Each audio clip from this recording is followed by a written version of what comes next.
사랑하는 형제 자매 여러분, 안녕하세요. 저는 다윗과 포도나무 농부입니다.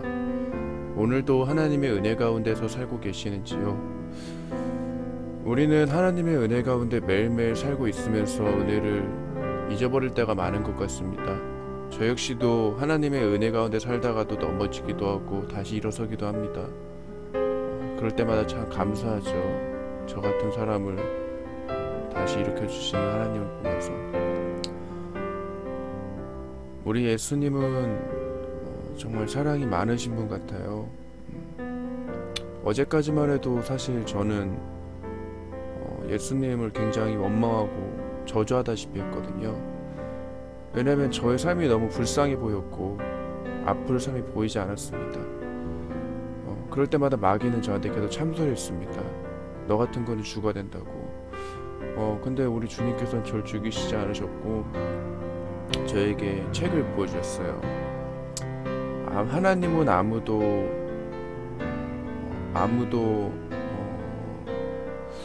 그게 박효진 장로님이 쓰신 책인데, 하나님은 아무도 포기하지 않으신다. 그래, 포기하지 않으신다 라는 책이었는데, 그 책을 보면서 많이 위안을 얻었어요. 우리 하나님은 아무도 포기하지 않으시는 분이구나. 그러면서 알게 됐죠. 그래, 내가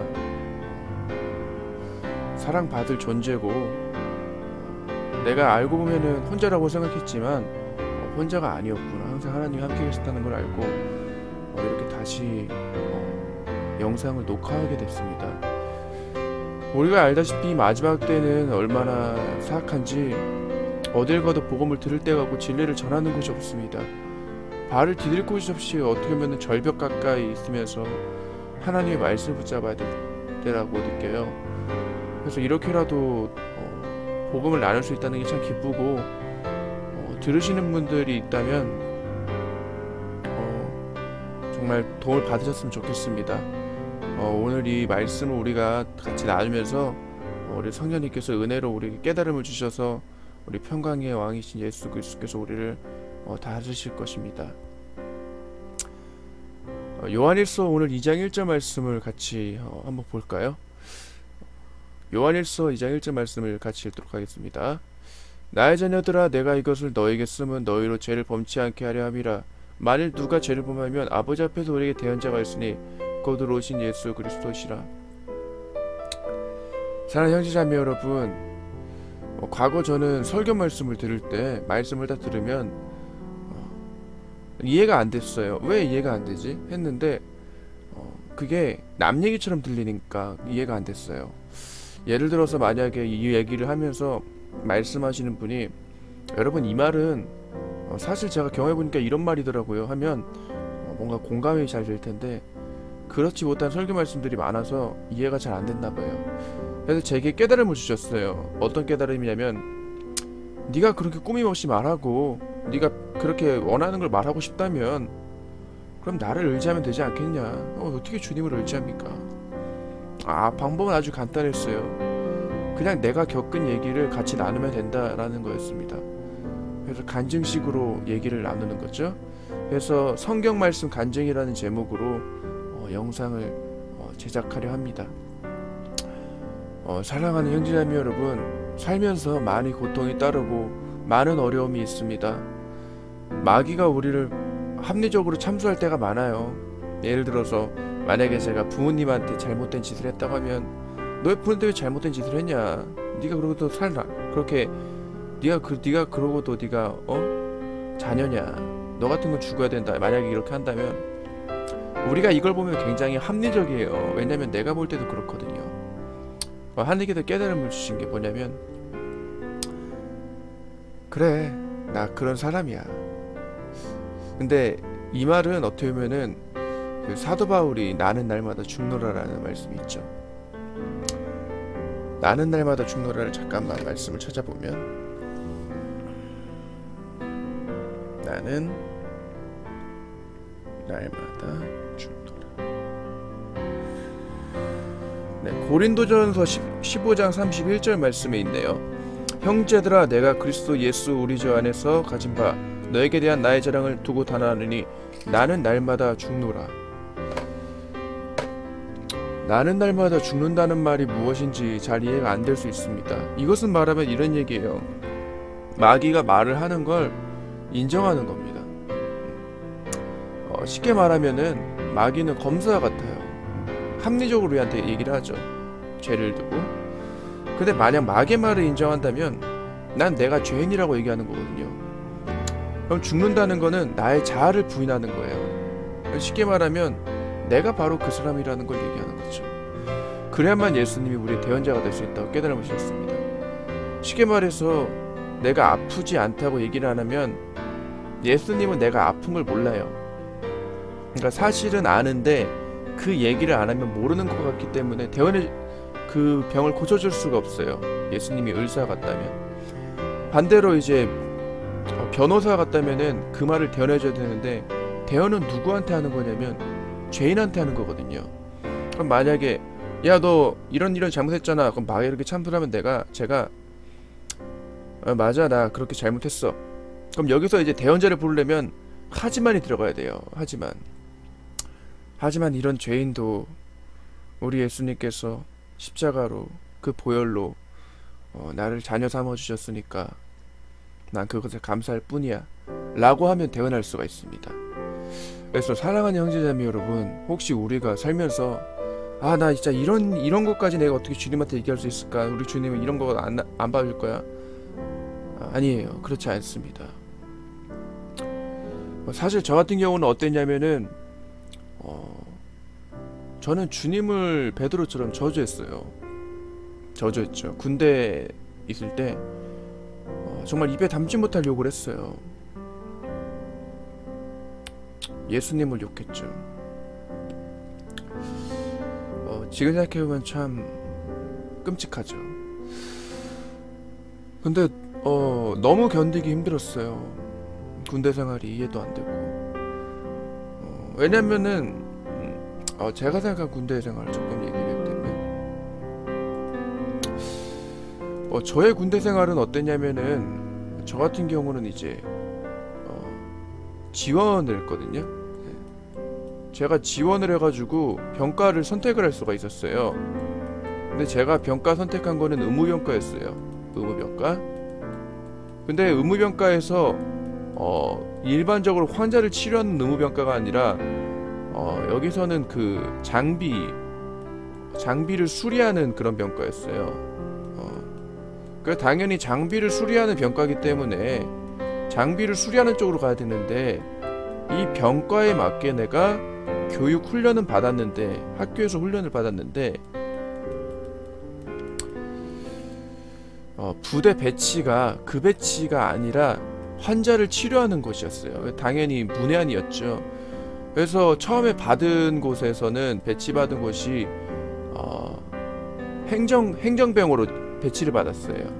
근데 의무병 일을 도맡아야 됐기 때문에 의무 쪽에서도 같은 것을 지식을 받아야 되기 때문에 사실 좀 많이 힘들었어요.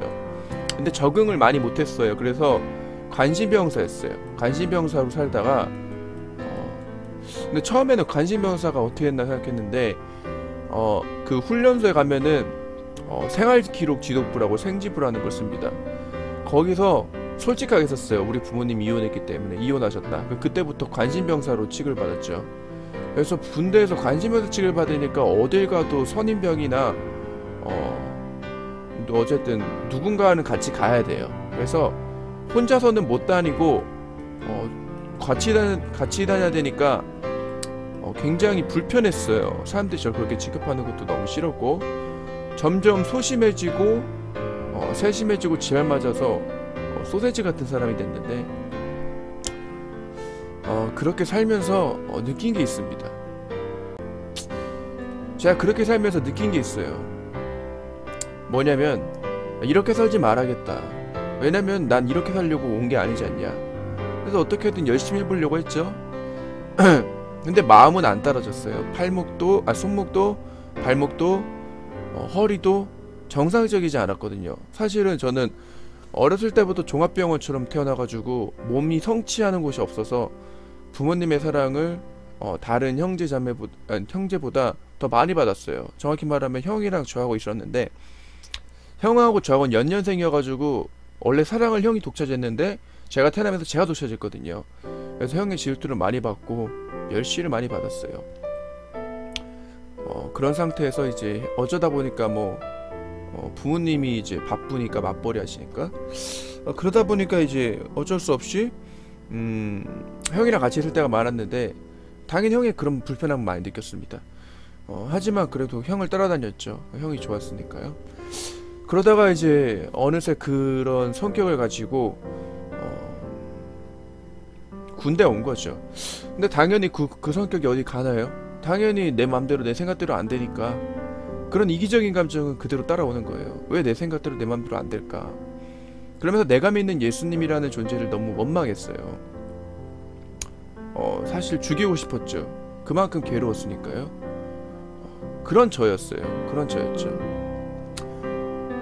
그러다가 이제 병원에 가게 됐습니다. 결국에는 훈련 도중에 그 손목 인대가 너무 아픈 거예요. 끊어질 듯이. 아니 너무 아파서 왜 이렇게 아픈가 했더니 손목이 골절이 있더라고요. 근데 이 골절된 손목이 과거에 너무 아파서 기도를 했어요. 이거 좀 낫게 해달라고. 근데 정말 기적적으로 나았나봐요. 왜냐면은 의사 선생님이 진단하면서 이 손목은 붙었다. 근데 지금 다시 골절이 된 거다. 그래서 이거는 조금 심각한 상태이기 때문에 허리 쪽에 있는 골반 쪽이라고 해야 되나? 그쪽에 있는 뼈를 떼가지고 손목에 붙여야 돼요. 그만큼 중대한 수술이었는데 그래서 이제 병원에 몇 달 동안 입원하게 되는데 그거 참 감사하더라고요. 참 염치 없이. 그래서 갈 곳이 제가 어디 있겠습니까? 갈 곳은 교회밖에 없었어요. 처음에는 월급을 받았을 때 책을 읽었는데 그 책을 읽다가 이제 좀 좀이 되는 뭐 연애책도 읽고 뭐 관심이 있었으니까 뭐 이런저런 책을 읽다가 이제 교회 가게 된 거죠. 근데 교회 가다가 목사님께서 이러는 거예요. 혹시 간증을 해주실 수 없냐? 제가 무슨 간증이냐 이러려고 했는데 간증을 뭐 하라는 마음을 주셔서 그래 간증해야겠다. 간증을 했는데 간증 첫 마디가 여러분 여기에 왜 오셨어요? 뭔가 마귀처럼 참사하는 듯한 그런 간증이었어요. 참 제가 어리석었죠. 그래도 눈물이 맺히는 거예요. 근데 그건 제 눈물이 아니었어요. 분명히 뭔가 마음속에서 감동을 주셨어요. 그러니까 그 교회를 하나님께서 슬퍼하셨던 거죠. 왜냐면은 정말 참되게 예배하는 자들이 아니라 형식적으로 예배한다는 느낌이 드니까 너무나도 슬퍼했어요. 그러다가 이제 간증을 하다가 어느 순간 이제 제가 이제 이렇게 변한 거죠. 감사함으로. 그래서 형제님들한테 말씀드리는 건 이겁니다. 자매님들한테 어떤 거냐면 예수님은 그런 분이시라는 거예요. 마귀가 우리를 참소할 때 대언하시는 분이지 똑같이 참소하는 분이 아니라는 걸 알았습니다. 예수님이 어떤 분인가 생각해보면 분명히 말도 안 되죠. 왜냐면은 내가 생각해도 앞뒤가 안 맞잖아요. 난 그런 죄인인데 그런 죄인을 받아주시는 분이 예수님인데 그래서 저는 언제 자유를 얻었냐면 솔직해질 때 자유를 얻었어요. 그러니까 쉽게 말하면은 우리가 마음속에서 이 괴로움을 느낄 때 보면 내가 그 마음속에서 숨기고 있거든요. 그걸 꾹꾹 감추고 있어요. 감정을 내 스스로 억제하고 있어요. 그러니까 내가 솔직해지면은 자유로운데 내가 이 솔직해지게 되면은 내 마음이 굉장히 자유롭거든요. 그럼 자유를 찾게 되면은 내 마음이 어떻게 되냐면은 자유 가운데서 평안을 느껴요. 왜냐면은 내가 솔직해지면 내가 이것을 누군가한테 말한다는 거잖아요. 근데 그걸 예수님한테 말하면 예수님이 그 마음을 이미 다 아시기 때문에 내 마음에 평안을 주세요. 그러면 내 마음이 자유롭기 때문에 내가 굉장히 행복하거든요. 왜냐면 내가 남한테도 말하지 못할 거를 말씀을 드린 거니까. 그래서 이 말씀을 보면은 예수님이 우리의 대원자가 된다. 우리가 죄를 범하게 되면 아버지 우리에게 대원자가 된다. 우리가 그분이 의로우신 예수님이다. 그러니까 예수님한테 말을 해라 이 얘기입니다. 사랑하는 형제자매 여러분, 당연히 말 못할 고민이 있다는 거 압니다. 왜냐면 저 또한 그러니까. 전 정말 몹쓸 짓을 많이 했거든요. 근데 제가 어떻게 이런 얘기를 했냐면 이건 은혜입니다. 은혜예요. 진리를 깨닫게 된 이후의 은혜입니다. 사람이 솔직해지면 솔직해질수록 자유를 얻게 돼요. 우리가 꾹꾹 감출수록 우리 마음이 점점 굳은 마음이 돼가지고 돌같이 돼가지고 차가워질 뿐이에요. 냉소적이게 되고. 사실 그런 적 있지 않나요?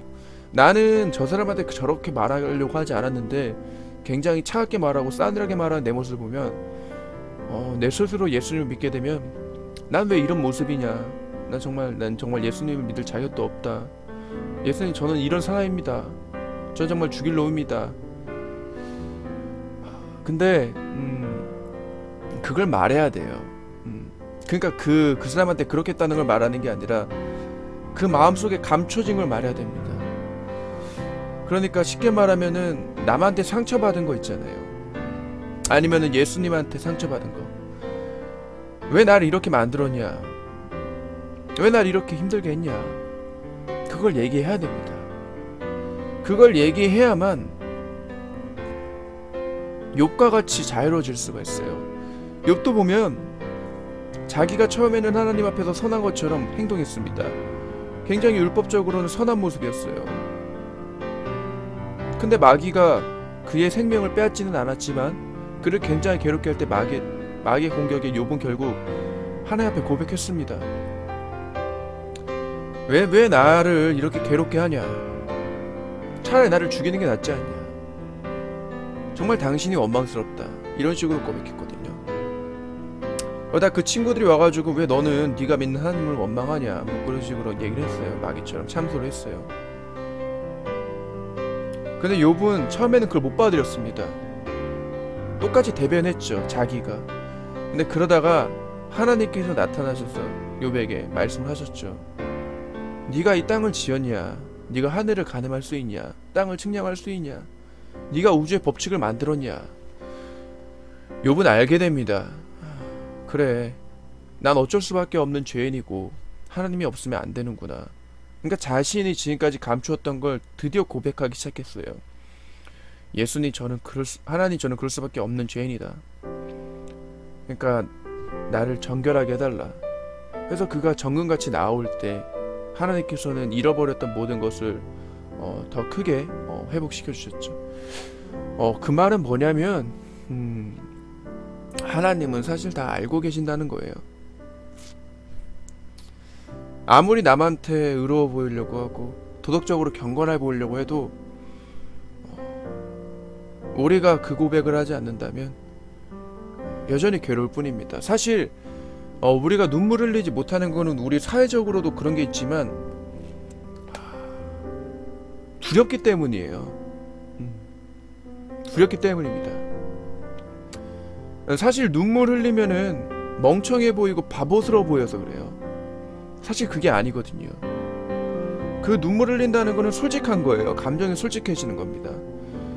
실제로 눈물을 많이 흘린 사람하고 눈물을 흘리지 않고 살아가는 사람을 보면 한쪽은 굉장히 바보스럽고 한쪽은 굉장히 멋있어 보이는데 그 속을 보면요, 한쪽은 굉장히 평안하고 행복한데 한쪽은 굉장히 딱딱하고 차가워요. 그 말은 뭐냐면은 우리가 그렇죠? 그 말은 뭐냐면 우리가 예수님 앞에서 자유로워지려면 고백을 해야 된다는 거예요. 눈물 흘리기도 해봐야 됩니다. 사실 저는 굉장히 차가운 사람인 줄 알았어요. 왜냐면 눈물이 없다고 항상 들었으니까. 난 정말 눈물이 없나? 근데 저는 눈물이 없는 게 아니더라고요. 눈물이 없는 게 아니라 그저 나를 감추고 있었어요. 날 감추고 있었어요. 나를 포기하지 않았습니다. 날 포기해야 되는데. 근데 내가 어느 순간 나를 포기할 때 눈물이 끝없이 흐르더라고요. 눈물이 끝없이. 억제할 수 없이 흘러요. 억제할 수 없이. 그때 비로소 저는 행복해졌고 자유롭고 평안해졌습니다. 우리가 감정에 솔직해지지 못하고 감정을 감추려고 하면 할수록 마귀 공격은 점점 드세져요. 그러면 점점 그걸 내가 막아내야 돼요. 그걸 예수님이 가장 슬퍼하시죠. 그래서 사랑하는 형제자매 여러분, 오늘도 고통받으시나요? 오늘도 힘드시나요? 그럼 오늘만큼은 오늘이 우리의 마지막이라고만 생각하고 솔직하게 고백해보는 건 어떤가요? 예수님, 제가 예수님 마음 아프게 한 거 아시죠? 예수님도 제 마음 아프게 하신 거 아시죠? 예수님, 과거 아담이 창세기 읽으면서 그가 범죄했으니까 그의 후손으로 나왔다면 예수님이 십자가에 달리는 건 당연한 거고 다 당연한 건 줄 알았어요. 전 그랬습니다. 근데 아니더라고요. 아니에요. 여러분, 아닙니다. 그건 아니에요. 당연한 게 아닙니다. 저 당연한 줄 알았어요. 근데 한번 생각해 보세요. 우리는 피조물이고 그분은 조물주인데요.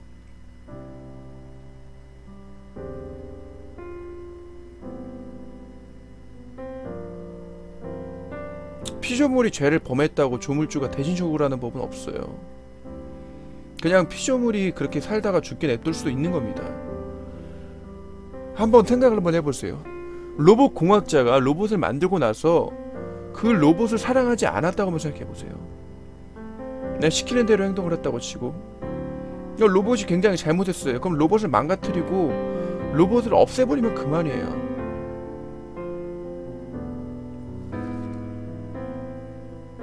근데 로봇 같은 우리를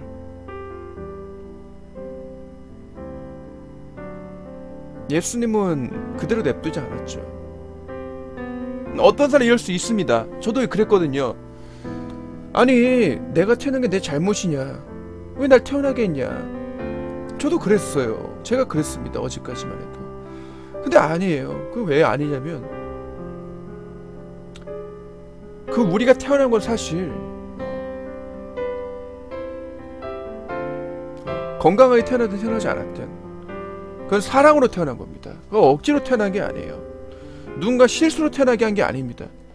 뭐 당연히 누군가 실수로 태어나게 했을 수도 있죠.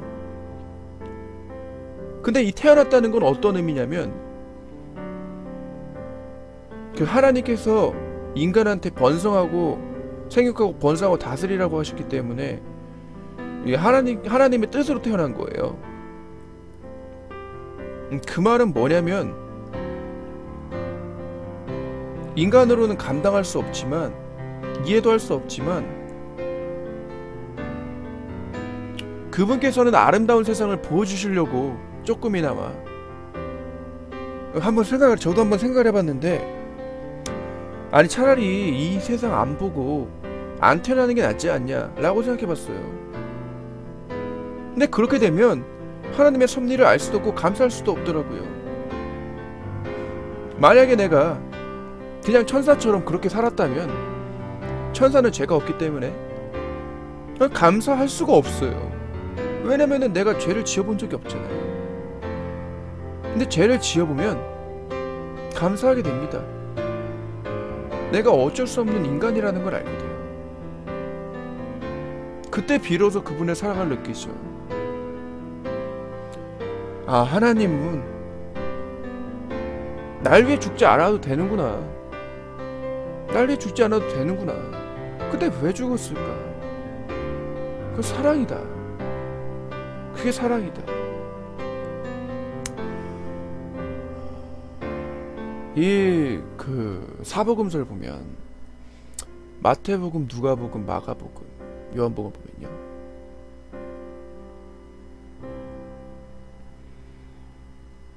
종으로 오신 예수님, 왕으로 오신 예수님,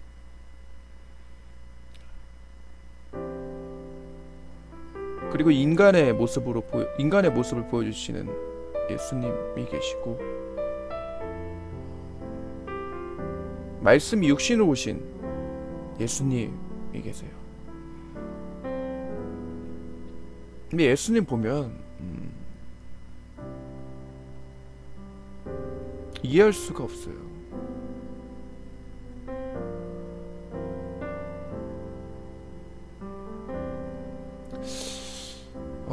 사실 자유의지라는 건 굉장히 아름다운 거거든요.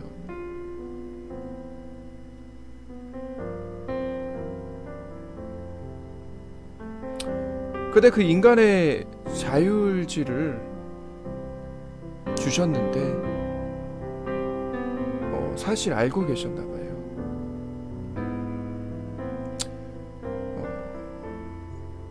사실 예수님의 십자가 사건은 성경에 보면 놀라우리만큼 창세 전부터 계획되었다고 합니다. 그럼 세상이 만들어지기 전이에요.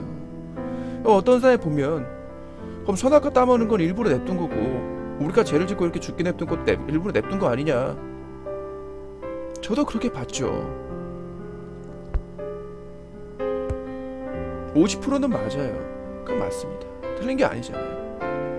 근데 그거는, 그 신비는 자신이 자유의지를 주었을 때 어떤 일이 일어날지를 알고 계셨다는 것과 같아요. 하늘에서 하나님을 가장 가까이 두던 루시퍼가 하나님을 섬기던 때를 생각해보면, 그는 분명히 하나님 앞에 하나님께서 지으신 완전한 피조물 가운데 하나였거든요. 정말 가장 하나님께서 아름답게 창조했어요. 근데 그거는 영적인 존재이기 때문에 죄가 없고 죄를 모르는 피조물이었죠. 근데 그가 반역을 합니다. 그리고 그가 하늘에 쫓겨나요. 그럼 땅으로 내려가게 된 거죠. 한번 생각을 한번 해보세요. 하나님이 모르고 지은 게 아니라면 왜 인간에게 창조를 하고 왜 그 크신 계획을 했냐면,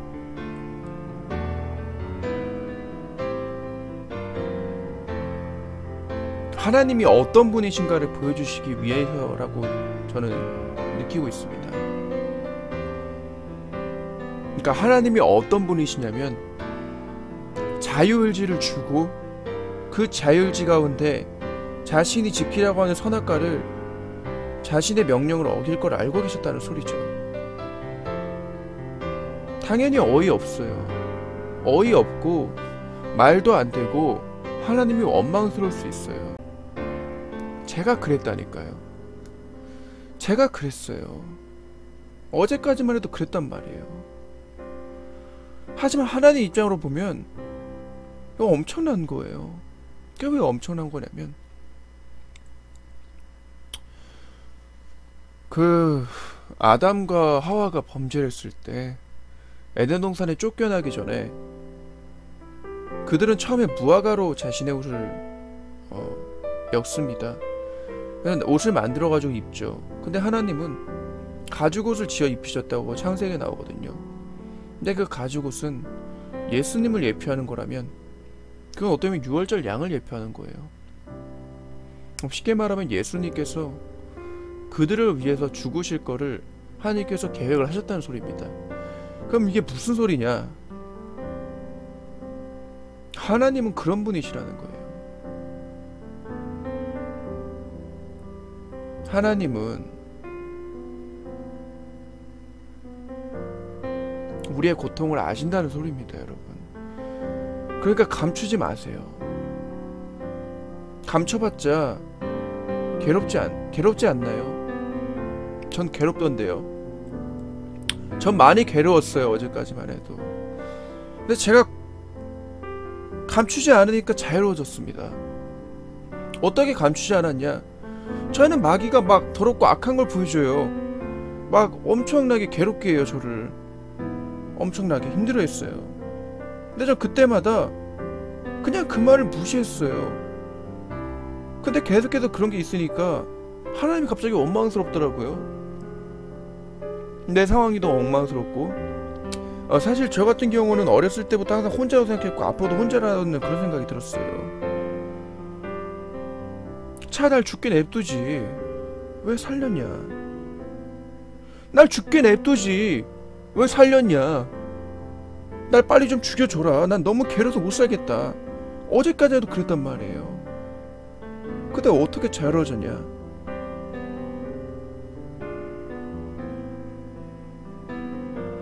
그 크신 뜻이 조금은 이해가 됐어요. 박효진 장로님 책을 읽고 나서 조금 마음 풀어졌다가 자기 전에 박효진 장로님 간증 유튜브 말씀 설교 그 간증을 봤는데 너무 감동적이었어요. 근데 계속해서 보라는 마음을 저도 계속 봤습니다. 너무나도 아름다웠죠. 뭐 어쩌면 제 의미로 봤을 수도 있어요. 위로받으려고 했을 수도 있죠. 그러다가 알게 됐어요. 하나님은 어떤 분이시냐. 하나님은 사형수 같은 우리를 자신이 인간의 모습으로 오셔서 그 죄를 감당하시고 우리를 위해 죽으신 분 아니냐. 그분이 하나님이시고 예수님이다. 그렇게 느끼니까 어느 순간 인정하게 됐습니다. 마귀의 참소를 받들게 됐어요. 내 스스로 죄인이라는 걸 고백했습니다. 나 그렇게 더럽고 악한 자다. 나 그런 죄인이다. 나 그렇게 어쩔 수밖에 없는 죄인이다. 그래서 예수님이 오신 게 너무 감사하다.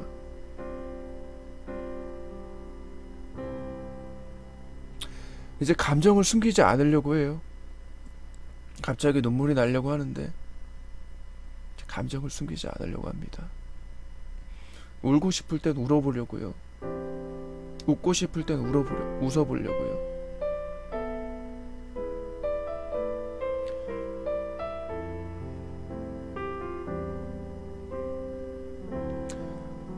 그런 사형수인 나를 위해 대신 죽어주신 분이 예수님 아니냐.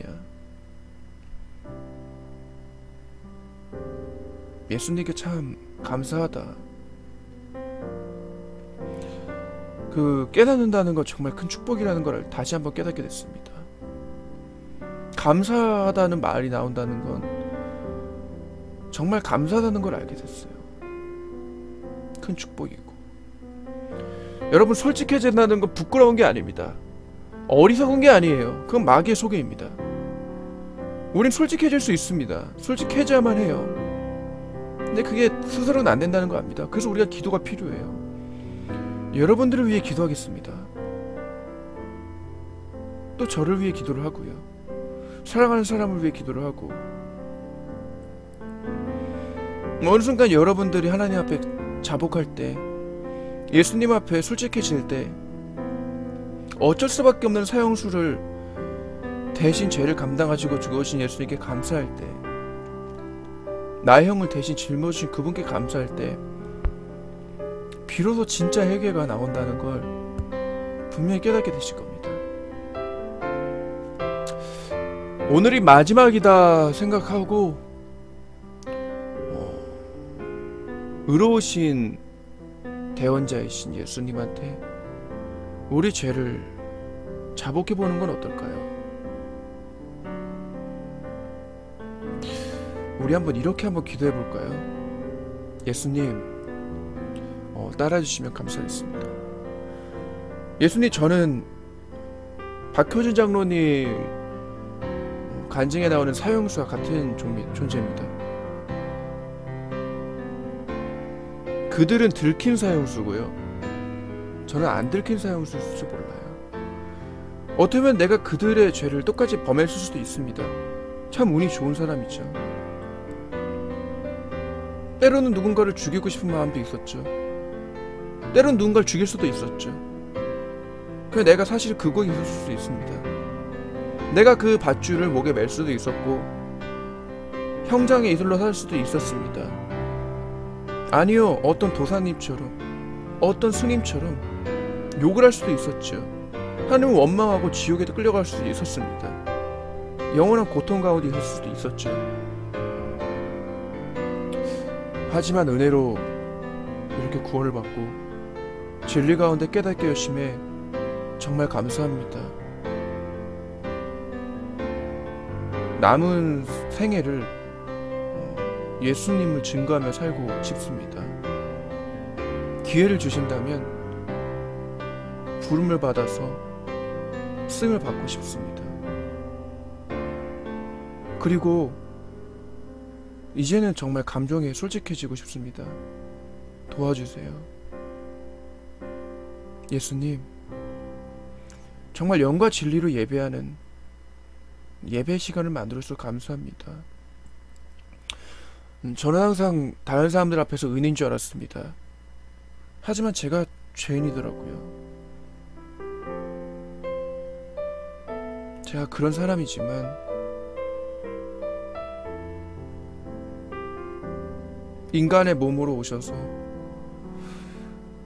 십자가를 짊어지시고 매 맞으시고 채찍질 당하시고 주먹질 당하시고 발길질 당하시고 침뱉음 당한 걸 사실 다는 그 은혜를 이해 못하겠습니다. 하지만 조금은 알 것 같아요. 예수님의 사랑이 그만큼 크기 때문에 과거에 이렇게 간증하는 것도, 누군가한테 이렇게 말씀을 얘기한다는 것도, 나눈다는 것도 많이 두렵고 많이 힘들었습니다. 하지만 이제는 제 힘이 아니라 하나님의 은혜로 이렇게 누군가한테 얘기하고 같이 나눈다는 게 얼마나 감사한지 모르겠습니다. 저를 치유해 주시고 저를 자유케 하신 주님, 아직도 이 세상에는 고통받는 사람들이 많습니다. 그 사람들이 때로는 저를 위해서 기도해 주었다면 이제는 제가 그분들을 위해서 기도하겠습니다.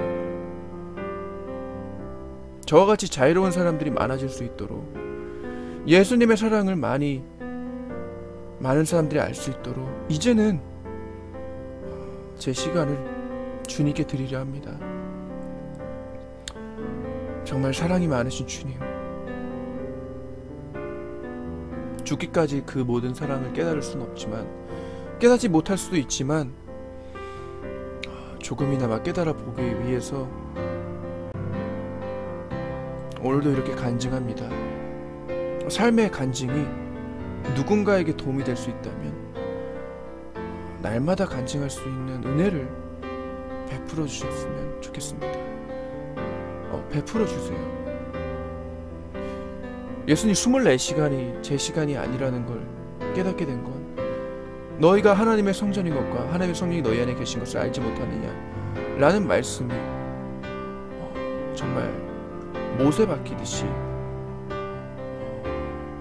제 가슴에 박혔을 때, 비수같이 꽂혔을 때 함부로 몸을 다룰 수가 없다라는 걸 느꼈습니다.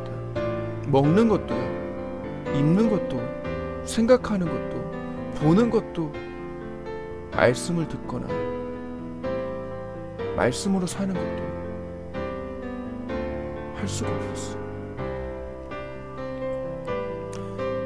참으로 고마우신 예수님, 너무 감사합니다.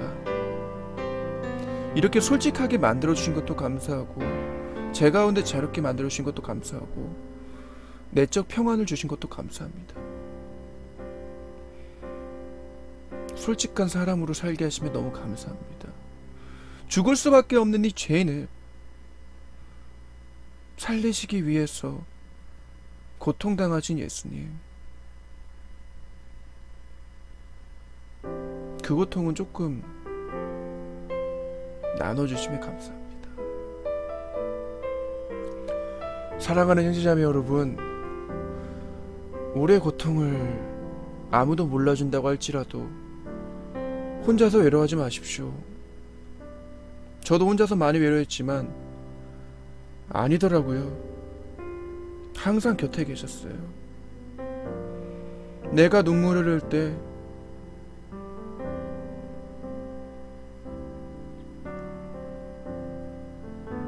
같이 우셨고, 내가 웃을 때 같이 웃으셨어요.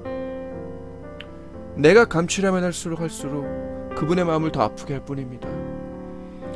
그분은 암덩어리를 제거하고 싶으신 의사 같으신 분이에요. 우리가 마음의 문을 열어줘야 됩니다. 우리가 마음의 문을 열어줘야 돼요. 그때 우리는 비로소 자유로워질 수 있습니다.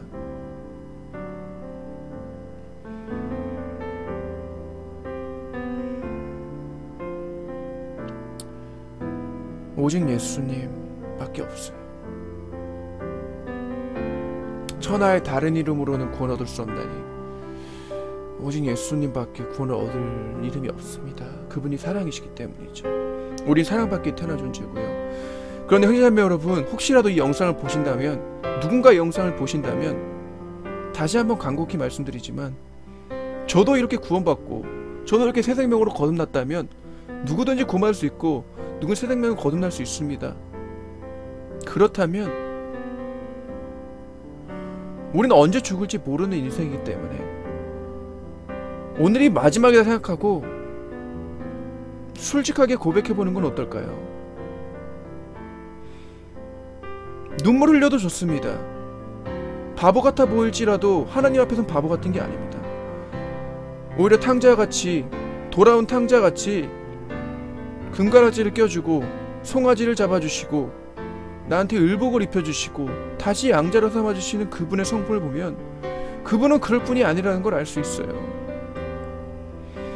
한번 솔직해져 보는 건 어떨까요? 그럴 때 그 돌같은, 그 차가운 냉기에 서린 그 딱딱한 나의 모습이 그분 앞에 눈 녹듯 사라지면서 우리가 그분을 비로소 아빠, 아버지라고 부르게 될 겁니다. 참으로 고마우신 예수님, 감사합니다. 진리를 깨닫고 나눌 수 있다는 게 얼마나 감사한지 모르겠습니다.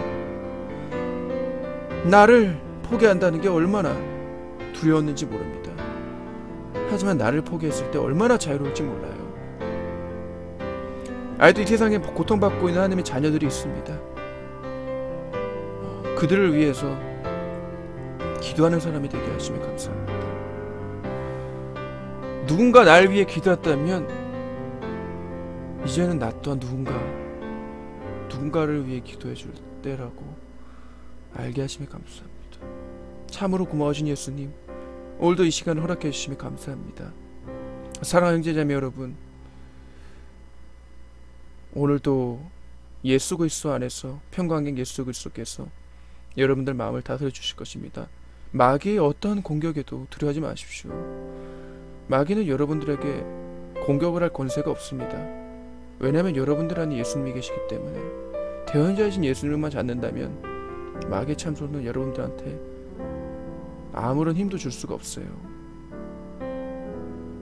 단지 내가 고백하고 죄인이라고 고백한다면 예수님은 언제든지 도울 마음이 있습니다.